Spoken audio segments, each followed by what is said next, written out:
বনে ছিল অনেক পাখির বসবাস। সে বনে দুটো পরিবারও বাস করত। একটা ছিল টুনির পরিবার, অন্যটি ছিল ময়ূরের পরিবার। তাদের দুই পরিবারের মধ্যে অনেক ভালো সম্পর্ক ছিল। তারা বিপদে আপদে একে অপরের পাশে দাঁড়াতো। একদিন ময়ূরের মেয়ে মৌটুসির ভীষণ জ্বর আসে, আর বাইরে প্রচন্ড বৃষ্টিও হতে থাকে, যার কারণে ময়ূরী ঔষধ আনতে ডাক্তারের কাছে যেতে পারে না। একে বাইরে যে প্রচন্ড বৃষ্টি হচ্ছে, এই বৃষ্টির মধ্যে আমি কি করে ডাক্তারের কাছে যাব? ঘরে যে একটা ছাতাও নেই। এই বৃষ্টিতে ভিজলে যে আমি অসুস্থ হয়ে পড়বো, তখন আমার মেয়েটাকে কে সুস্থ করবে? না না, এই বৃষ্টিতে ভিজে যাবে না। আমি বরং আরেকটু অপেক্ষা করি, বৃষ্টি থামলে না হয় ওষুধ আনতে যাব। মা, তুমি ওষুধ আনতে যাওনি? আমার যে ভীষণ খারাপ লাগছে, আমার যে যন্ত্রণা হচ্ছে, এই যন্ত্রণা যে আমি সহ্য করতে পারছি না। মা, মারে তো আরেকটু সহ্য কর। বাইরে যে প্রচন্ড বৃষ্টি হচ্ছে, তাই আমি ওষুধ আনতে যেতে পারিনি। বৃষ্টিতে থেমে গেলে আমি তোর জন্য ওষুধ নিয়ে আসবো, তখন তোর আর খারাপ লাগবে না। শুনেছি ময়ূরী দিদির মেয়েটা অনেক অসুস্থ। ময়ূরী দিদিকে বলেছিলাম ঔষধ এনে খাওয়াতে, কিন্তু ময়ূরী দিদি ওষুধ আনলো কিনা তা তো জানা হলো না। আর এখন তো আবার বৃষ্টি হচ্ছে, আমার একবার ময়ূরী দিদির ঘরে যাওয়া উচিত। আমি বরং দেরি না করে ছাতাটা নিয়ে ময়ূরী দিদির ঘরে যাই। এরপর টুনি ছাতা নিয়ে ময়ূরীর ঘরে যায়। আরে টুনি, তুই এই বৃষ্টিতে আমার ঘরে কেন? আয় আয়, ভিতরে আয়। আসলে দিদি, আমি জানতে এসেছি তোমার মেয়ে এখন কেমন আছে, ওর জ্বর কমেছে তো? না রে টুনি, মৌটুসির জ্বর কমেনি। ওকে তো আমি এখনো ওষুধ খাওয়াতে পারিনি। এই বৃষ্টিতে কি করে যে ওষুধ আনতে যাই, বুঝতেই তো পারছি না। কি বলছো দিদি? মৌটুসিকে তুমি এখনো ওষুধ খাওয়াওনি? ও তো ওষুধ না খেলে আরো অসুস্থ হয়ে পড়বে। দাঁড়াও, আমি গিয়ে মৌটুসির জন্য ওষুধ এনে দিচ্ছি। বৃষ্টিতে আমার অপেক্ষা করলে চলবে না, বুঝেছো? কিন্তু তুই এই বৃষ্টিতে ভিজে ওষুধ আনতে যাবি? তুই তো অসুস্থ হয়ে পড়বি। ময়ূরী দিদি, আমার কিছুই হবে না, আমাকে নিয়ে তুমি চিন্তা করো না। এ কথা বলে টুনি ছাতা নিয়ে ঔষধের দোকানে যায় আর ঔষধ নিয়ে ময়ূরীর বাড়িতে আসে। এই নাও ময়ূরী দিদি ঔষধ, এখন তাড়াতাড়ি মৌটুসিকে ওষুধ খাইয়ে দাও। আচ্ছা ঠিক আছে, আমি মৌটুসিকে ওষুধ খাইয়ে দিচ্ছি। টুনি বোন, তুই আমার অনেক বড় উপকার করলি, তোকে ধন্যবাদ দিয়ে ছোট করবো না। আমাকে ধন্যবাদ দিতে হবে না দিদি, তুমি মৌটুসিকে ওষুধ খাইয়ে দাও, আমি বাড়িতে যাই। এরপর ময়ূরী মৌটুসিকে ঔষধ খাইয়ে দেয় আর টুনি বাড়িতে চলে যায়। এভাবেই সেই দিন কেটে যায় আর মৌটুসিও ধীরে ধীরে সুস্থ হতে থাকে। মা, এখন আমার আর খারাপ লাগছে না। আমি সুস্থ হয়ে গেছি মা, সুস্থ হয়ে গেছি। সুস্থ হয়ে গেছিস ভালো কথা, কিন্তু ঘরের বাইরে যাস না, কেমন? আচ্ছা ঠিক আছে মা, আমি বাইরে যাব না, তুমি চিন্তা করো না মা। এ কি দাদা, তুমি এখানে ঘর বানাচ্ছ কেন? কে তোমাকে এখানে ঘর বানাতে অনুমতি দিয়েছে? হ্যাঁ টুনি, আমি কালু দাদাকে এখানে ঘর বানাতে বলেছি। কি বলছো ময়ূরী দিদি? তুমি কালু দাদাকে এখানে ঘর বানাতে বলেছো? কিন্তু এখানে তো আমরা দুই পরিবার থাকি, তুমি এখানে অচেনা আর একটা পরিবারকে থাকতে দিচ্ছ? আমার তো ব্যাপারটা ভালো লাগছে না। টুনি, তুই শুধু শুধু চিন্তা করছিস। কালু দাদা পাশের বন থেকে এসেছে, ওনার কোনো থাকার জায়গা নেই। ওনার কোনো থাকার জায়গা নেই বলে আমি ওনাকে এখানে থাকতে বলেছি। তোমরা আমাকে নিয়ে কোনো চিন্তা করো না, আমি তোমাদের কোনো ক্ষতি করব না, তোমরা আমাকে বিশ্বাস করতে পারো। আচ্ছা ঠিক আছে, তুমি এখানে থাকতে পারো, তবে আমাদের যেন কোনো অসুবিধা না হয়, বুঝতে পেরেছো? হ্যাঁ, বুঝতে পেরেছি। এরপর কালু কাক দুই পরিবারের পাশেই ঘর বানিয়ে থাকতে শুরু করে আর এভাবেই বেশ কিছুদিন কেটে যায়। আর হঠাৎ বনে বাচ্চা চুরি হতে থাকে। আমার মেয়েটা কোথায় গেল, আমি যে কিচ্ছু বুঝতে পারছি না। ও তো আমাকে না বলে কোথাও যাওয়ার মেয়ে নয়। কি হয়েছে সুখী দিদি, তুমি কাঁদছো কেন? টুনি, আমি পারুলকে কোথাও খুঁজে পাচ্ছি না। আমার মেয়েটা কি হারিয়ে গেল? কি বলছো, তুমি পারুলকেও খুঁজে পাচ্ছ না? ওদিকে ইগলি দিদিও তার মেয়েকে খুঁজে পাচ্ছে না। তবে কি এ বনে বাচ্চা চোর এলো? কিন্তু কে এই বাচ্চা চোর? না, ব্যাপারটা দেখতে হচ্ছে তো। এ কথা বলে টুনি বাড়িতে যেতে থাকে। তখন টুনি দেখতে পায় কালু কাক মৌটুসিকে নিয়ে গভীর জঙ্গলের দিকে যাচ্ছে। তা দেখে টুনি বলতে থাকে, আরে, কালু দাদা মৌটুসিকে নিয়ে কোথায় যাচ্ছে দেখি তো। টুনি কালু কাকের পিছু করতে থাকে আর টুনি দেখতে পায় কালু কাক মৌটুসিকে নিয়ে একটা গুহার দিকে যাচ্ছে। ডাইনি, এই দেখো, আমি তোমার জন্য আরেকটা নতুন শিকার নিয়ে এসেছি। কই দেখি তো। আরে সত্যি সত্যি তো দেখছি তুই আমার জন্য শিকার এনেছিস। ভালোই হয়েছে, একে আজ আমি মজা করে খাবো।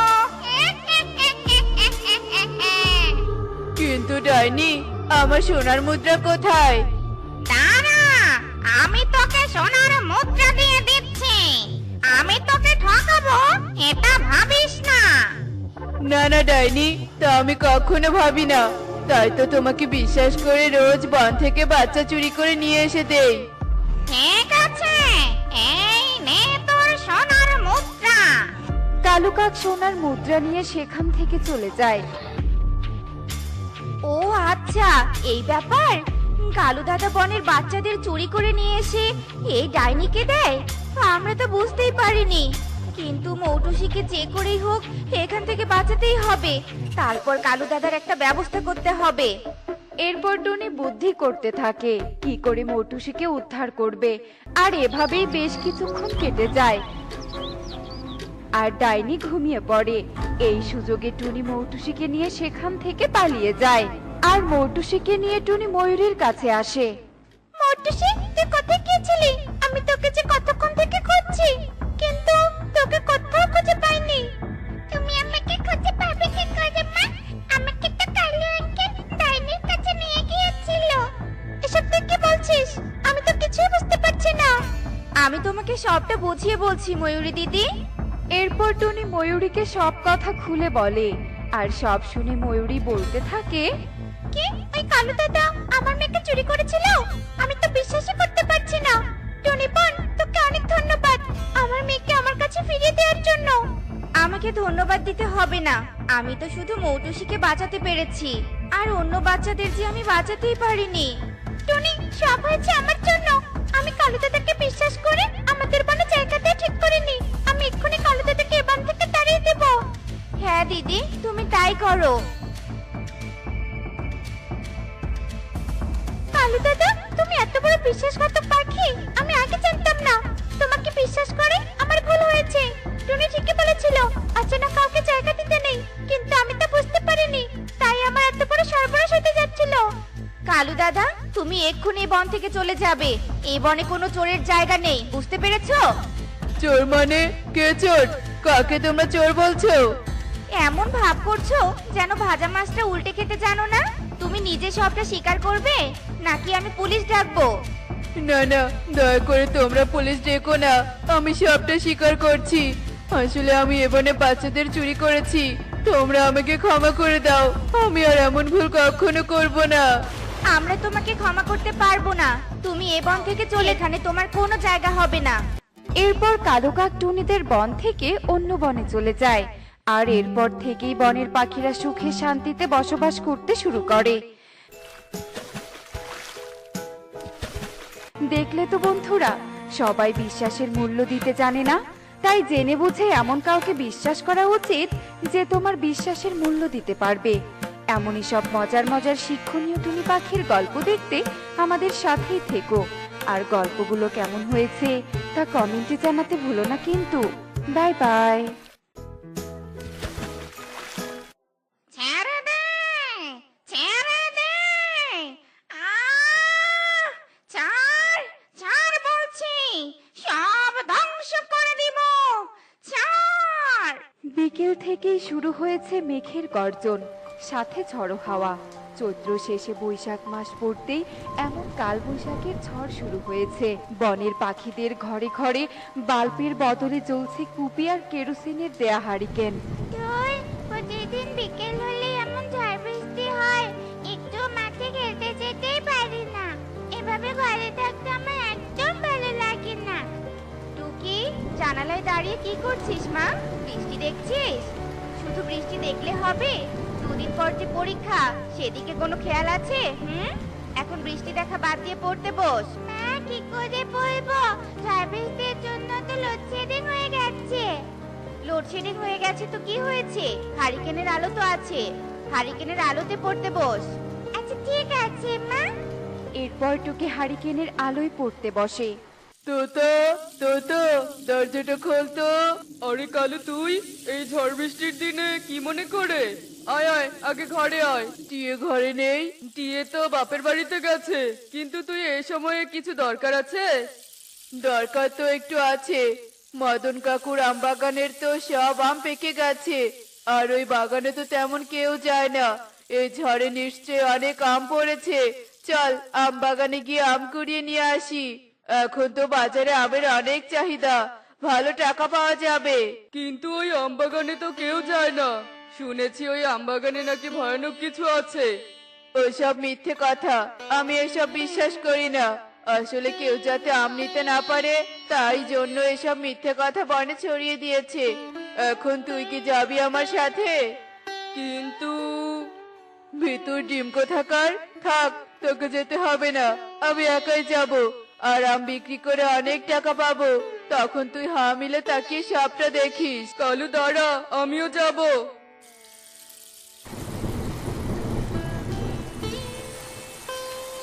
কালু দেখ, এখানে লেখা বাগানে প্রবেশ নিষেধ। আর জায়গাটাও কেমন জানি গা ছমছমে। আমার তো খুব ভয় করছে রে। এত ভয় পেতে হবে না, চল ভিতরে চল।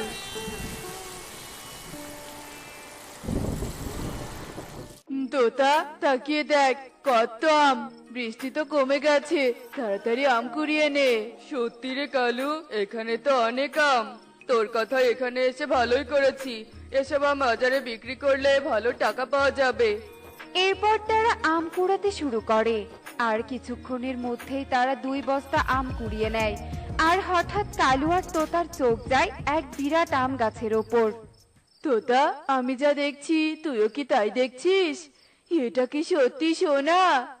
হ্যাঁ রে কালু, দেখে তো মনে হচ্ছে এটা একটা সোনার তালা। কালু, এই সোনা পেলে তো আমরা ধনী হয়ে যাব রে। কেউ দেখে ফেলার আগে আমাদের এই সোনার তালা এখান থেকে নিয়ে যেতে হবে। কিন্তু কালু দেখ, গাছে অনেক লাল সুতো বাঁধা। মনে হচ্ছে এটা কোনো তন্ত্র মন্ত্র দ্বারা। আসিস না, এবার আমাদের কি হবে রে? তোতা, বাঁচতে চাইলে আমাদের এখান থেকে পালাতে হবে, নয়তো আর প্রাণে বাঁচতে পারবো না। এরপর কালু আর তোতা দ্রুত সেখান থেকে পালিয়ে যায়। আমি হলাম অমঙ্গলের ডাইনি ছায়া। আমার চোখ যেদিকে পড়বে সব কিছু ধ্বংস হয়ে যাবে। শয়তান মানুষগুলো ভেবেছিল আমাকে এখানে বন্দি করে রাখবে। এই ছায়া মুক্ত হয়েছে, এবার এই বন গ্রাম সব ধ্বংস করে দিবে। সবার জীবন অমঙ্গলের ছায়ায় ছেয়ে যাবে। পুরো বন ছায়ার ভয়ে নিস্তব্ধ হয়ে থাকে। ডাইনি তার অশুভ ছায়া দিয়ে আমাদের বনটাকে গ্রাস করে রেখেছে। তোর বাবাকে হারিয়েছি, তোকে আর আমি হারাতে পারবো না। টুনি, আয় টুনি, দরজাটা খোল। ভিতরে এসো ময়ূরী, কি হয়েছে? টুনি, ওই ছায়া ডাইনি আমার পুরো বাড়িটা অশুভ দৃষ্টি দিয়ে ধ্বংস করে দিয়েছে। আমি কোন রকমের ছানাদের নিয়ে এখানে পালিয়ে এসেছি, কিন্তু ময়ূর, ওই অমঙ্গলের ডাইনি ছায়া ময়ূরকে মেরে ফেলেছে। ও আমাদের পুরো বনকে ধ্বংস করে দিবে। শুনেছি ওই ছায়া মদনের আম বাগানে বন্দী ছিল। কে এই ছায়াকে মুক্ত করলো? ময়ূরী শান্ত হও, বিপদের সময় মাথা ঠান্ডা রেখে কাজ করতে হয়। আমাদের সকলকে এখন একজোট হতে হবে। সব আমাদের লোভের জন্য হয়েছে। আজ আমাদের জন্য বনে এমন বিপদ নেমে এসেছে। তোর কথা শুনে কেন যে সেদিন আম কুড়োতে গেলাম। আমাদের লোভ করা একদম উচিত হয়নি। এজন্যই সবাই বলে লোভে পাপ আর পাপে সর্বনাশ। আমি সব ধ্বংস করে দিব। এই বন হবে পুরো মরুভূমি। আরে গাছের ডালে আবার ওটা কার বাড়ি? এক্ষুনি বাড়িটা আমি ভেঙে দিব। তোতা, ওই ছায়া ডাইনি এদিকে আসছে, পালা। এরপর কালু জানালা দিয়ে পালাতে পারলেও তোতা পালাতে পারে না। তোতা ছায়া ডাইনির হাতে ধরা পড়ে যায়, আর ডাইনি তোতাকে মূর্তি বানিয়ে দেয়। আমি ছায়া, তাই এ পৃথিবীর সবকিছু হবে অন্ধকার, অমঙ্গলের ছায়া। শোনো সবাই, আমাদের ভয় পেলে চলবে না। আমাদের সবাইকে একজোট হয়ে থাকতে হবে, আর এটা খুঁজে বের করতে হবে যে এই ডাইনিকে কিভাবে ধ্বংস করা যায়। কিন্তু মা, তান্নিকে মুক্ত করে এমন অন্যায় কাজ কে করলো? তাকে খুঁজে বের করবে না? খুঁজতে হবে না, আমি এসে গেছি। আমি এসবের জন্য দায়ী। এরপর কালু সমস্ত ঘটনা খুলে বলে। আজ তো তোর লোভের জন্য আমাদের পুরো বন ধ্বংস হয়ে যাচ্ছে। আমরা তোকে ছাড়বো না। এই মারো, এই কালুকে মারো। থামো সবাই, কালুকে মারলে কি সমস্যার সমাধান হবে? হবে না তো। তাই এখন কালুকে নিয়ে না ভেবে ভাবো কি করে ডাইনিকে ধ্বংস করা যায়। টুনি, বাগানটা যেহেতু মদনের, আমার মনে হয় উনি নিশ্চয়ই এর সমাধান দিতে পারবে। তুমি একদম ঠিক কথা বলেছো। চলো সবাই মদন কাকুর বাড়িতে যাই। মদন কাকু, মদন কাকু। হে কি, তোমরা কি চাই? আমরা মদন কাকুর সাথে একটু কথা বলতে চাই। বড্ড বিপদে পড়ে এখানে এসেছি। তোমরা যাকে খুঁজছো সে এখানে আসতে পারবে না, কারণ সে আর বেঁচে নেই। তোমাদের কি বিপদ আমাকে বলতে পারো। এরপর সব পাখি বিনোদাকে সব ঘটনা খুলে বলে। এ তো খুবই সাংঘাতিক ঘটনা। তোমাদের এক্ষুনি তান্ত্রিক বাবার কাছে যেতে হবে। এখন তিনি একমাত্র আমাদের সাহায্য করতে পারবে। ওই ছায়া ডাইনি আর বনের কোনো ক্ষতি করতে পারবে না। এবার আমার মন্ত্রপুত গাছের 7 ফল ওই ডাইনিকে ধ্বংস করে দিবে। এরপর তান্ত্রিক একটা গাছের সামনে যায়। সেই গাছের 7 ফল ধরা ছিল। তান্ত্রিক গাছ থেকে 7 ফল ছিঁড়ে তা দিয়ে একটি মিশ্র তৈরি করে, আর বনের পাখিদের সাথে বনে যায়। আরে, তুই আবার এসেছিস? তুই তো আমাকে কাছে বন্দি করেছিলি।